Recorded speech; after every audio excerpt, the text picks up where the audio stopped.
Hello students, welcome to YouTube channel of Veena Memorial Senior Secondary School online classes. Today I am going to teach history chapter 2 of class 8th and the topic is from trade to territory. This is the fifth video of this chapter. Last video में हमने ये देखा कि किस तरीके से after battle of Plassey जो actual nawabs होते हैं बंगाल के उनको फोर्स किया जाता है कि वो ब्रिटिश जो हैं उनको बहुत सारी ज़मीनें दें और बहुत सारा गिफ्ट दें, पैसा दें। और इसी तरीके से जो रॉबर्ट क्लाइव जब वो इंडिया आते हैं इंग्लैंड से तब उनके पास कुछ नहीं होता। जब वो यहाँ से जाते हैं तो उनके पास बहुत सारा पैसा होता है और जब उनके ऊपर जब केस चलता है और वो साबित भी होने वाला होता है तब वो सुसाइड कमिट कर लेते हैं। तो यहाँ तक हम पढ़ चुके थे। However, not all the company officials succeeded in making the money like life. अब ऐसा भी नहीं था कि जितनी भी कंपनी के जितने भी ऑफिशियल्स थे वो सभी उनको सक्सेस मिल गई थी बहुत सारा पैसा बनाने में। Many died in the early death in the India due to the disease and war. बहुत सारे ऐसे थे जिनकी इंडिया के अंदर वॉर की वजह से या किसी डिजीज़ की वजह से डेथ हो गई थी। And would not be right to regard all of them as corrupt and dishonest. और ना हम ये बोल सकते हैं कि सारे ही ऑफिशियल करप्ट थे या डिसऑनेस्ट थे। Many of them came from the humble background. बहुत सारे ऐसे भी थे जो बहुत ही हम्बल बैकग्राउंड से आए थे। And their upper most desire was to earn enough in India. और सबसे ज़्यादा उनकी ये डिज़ायर थी और सबसे मेन डिज़ायर कि वो पैसा कमा के जाए इंडिया से बहुत सारा। Return to Britain and lead a comfortable life. और उनका ये मानना था कि भी यहाँ से बहुत सारा पैसा कमा लें फिर ब्रिटेन चले जाएं वहाँ पे कंफर्टेबल लाइफ बिताएं। Those who manage to return with the wealth live the flashy life and the flaunted their riches they were called the nabobs. वो लोग जो यहाँ से बहुत सारा पैसा लेके जाते थे वो वहाँ जाकर एकदम लग्जूरियस लाइफ और रिच की तरह रहते थे, जैसा कि यहाँ पर नवाब रहते थे, यानी नवाबों की तरह ज़िंदगी जीते थे जैसा वो यहाँ नवाबों को देखते थे। वो अपने आप को नैबोब बोलते थे। An anglicised version of the Indian word nawab. ये इंग्लिश वर्ड है नवाब का nabob. They were often seen as the upstart and the social climber in the British society and were ridiculed और made fun of in plays in cartoons. ये लोग जो थे society में, British society में इनके ऊपर जो प्लेज होते थे, कार्टून्स होते थे, उन पर इन पे फन किया जाता है, यानी लोग इन पर हंसते थे, इन पर कार्टून्स बनाए जाते थे, प्लेज बनाए जाते थे कि ये नवाब नहीं है और नवाबों की तरह बिहेव कर रहे हैं। Company rule explain.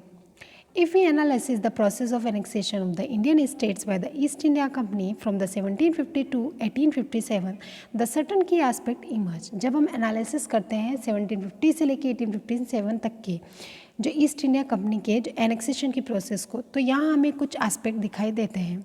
The company rarely launch a direct military attack on an the unknown territory.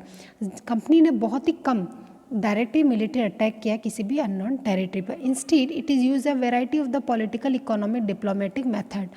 इसके बजाय यानी डायरेक्ट अटैक के बजाय ईस्ट इंडिया कंपनी ने पॉलिटिकल, इकोनॉमिक और डिप्लोमेटिक मेथड्स को अपनाया ताकि वो ज़्यादा से ज़्यादा जो टेरिटरीज़ हैं उनको इन्फ्लुएंस कर पाए और जो इंडियन किंगडम है उनको एनेक्स कर पाए। After the Battle of Buxar in 1764, the company appointed the resident in the Indian states. अब बैटल ऑफ बक्सर जो कि 1764 में हुआ था, उसके बाद कंपनी ने जो रेजिडेंट थे उनको अपॉइंट करना स्टार्ट कर दिया। They were the political in the commercial agents. अब ये जो रेजिडेंट होते थे ये ईस्ट इंडिया कंपनी के एक पॉलिटिकल और कमर्शियल एजेंट के रूप में होते थे जो अपनी जॉब को सर्व करते थे further the interest of the company. और इनको अपनी जॉब के साथ साथ कंपनी के इंटरेस्ट का भी ध्यान रखना होता था। Through the resident of the company official begin interfering in the internal affair of the Indian states. अब ये जो रेजिडेंट्स थे, हर एक स्टेट के अंदर एक रेजिडेंट होता था, तो ये जो रेजिडेंट होता था वो अपनी पोस्ट का फ़ायदा उठाकर जो इंटरनल अफेयर्स होते थे इंडियन स्टेट्स में उसने इंटरफेयर करना स्टार्ट कर दिया। They tried to decide who was to be successor to the throne, who was to appointed in the administrative post. यहाँ तक कि कौन सक्सेसर होगा, कौन राजगद्दी पर बैठेगा, कौन किस पोस्ट पर बैठेगा, किसको कौन सी पोस्ट मिलेगी, ऐसी बातों में भी वो इंटरफेयर करने लगे। Some time the company force the state into a subsidiary alliance. कई बार जो कंपनी है वो स्टेट्स को इस बात के लिए फोर्स करती थी कि वो सब्सिडरी अलायंस कर ले according to the terms of alliance. अब ये सब्सिडरी अलायंस क्या है, तो इस अलायंस के according Indian rulers were not allowed to have their independent arm forces, यानी कि इस अलायंस के अकॉर्डिंग जो इंडियन रूलर्स होते थे वो खुद के पास अपनी इंडिपेंडेंट आर्मी फोर्सेस नहीं रख सकते थे। They were to be protected by the company, और उन्हें ये विश्वास दिलाया जाता था कि कंपनी ही उनको प्रोटेक्ट करेगी अगर कुछ होता है तो, एंड हैड टू पे the subsidiary for the subsidiary forces. लेकिन इन कंपनी ईस्ट इंडिया कंपनी की जो फोर्सेस उसके बदले जो स्टेट्स हैं उनको कुछ पे करना पड़ेगा उन फोर्सेस के लिए, और अपनी प्रोटेक्शन को मेंटेन करने के लिए कंपनी को उन्हें कुछ पे करना पड़ेगा। If the Indian rulers fail to make the payment, और जब कभी ऐसा होता था कि इंडियन रूलर जो हैं वो पेमेंट नहीं कर पाते थे, then part of their territory was taken as the penalty, तो पेनाल्टी के रूप में उनकी टेरिटरी उनसे छीन ली जाती थी। For example, when the Richard Wellesley was the governor general, the nawab of the Awadh was forced to give their half of his territory to the company in 1801। जैसा कि एक एग्जाम्पल है रिचर्ड वेलेज़ली जो कि गवर्नर जनरल थे 1908 से लेकिन 1805 तक, तो उन्होंने जो अवध के नवाब थे उनको फोर्स किया कि भाई आप अगर हमें जो है फंड नहीं दे पा रहे हैं, आप हमें जो है अपनी फोर्सेस को मेंटेन करने के लिए पैसा नहीं दे पा रहे हैं, तो आप अपनी टेरिटरी हमें दे दीजिए। जब वो पे नहीं कर पाया तो उससे उसकी टेरिटरी छीन ली गई। Hyderabad was also force to seat the territories on the similar ground. जिस तरीके से अवध को छीना गया, हैदराबाद के भी साथ सेम चीज़ की गई। नेक्स्ट हमारा टॉपिक आता है the Tipu Sultan the tiger of Mysore.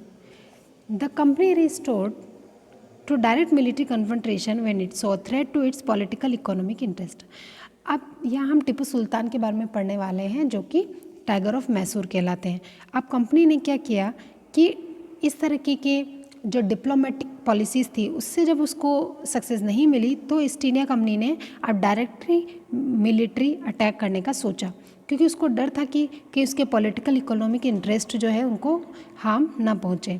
This can be illustrate with the case of the southern Indian state of Mysore, और इस चीज़ को हम देख सकते हैं मैसूर के केस में, जैसा कि मैसूर में हुआ। यानी कि हम ये बोल सकते हैं कि ईस्ट इंडिया कंपनी ने पहले डिप्लोमेटिक पॉलिसीज़ अपनाई और जब वो नहीं हुआ तो उन्होंने डायरेक्टली मिलिट्री अटैक करना स्टार्ट कर दिया ताकि इंडिया की टेरिटरीज़ को छीन पाए। तो आज के लिए बस इतना ही, बाकी हम नेक्स्ट वीडियो में देखेंगे।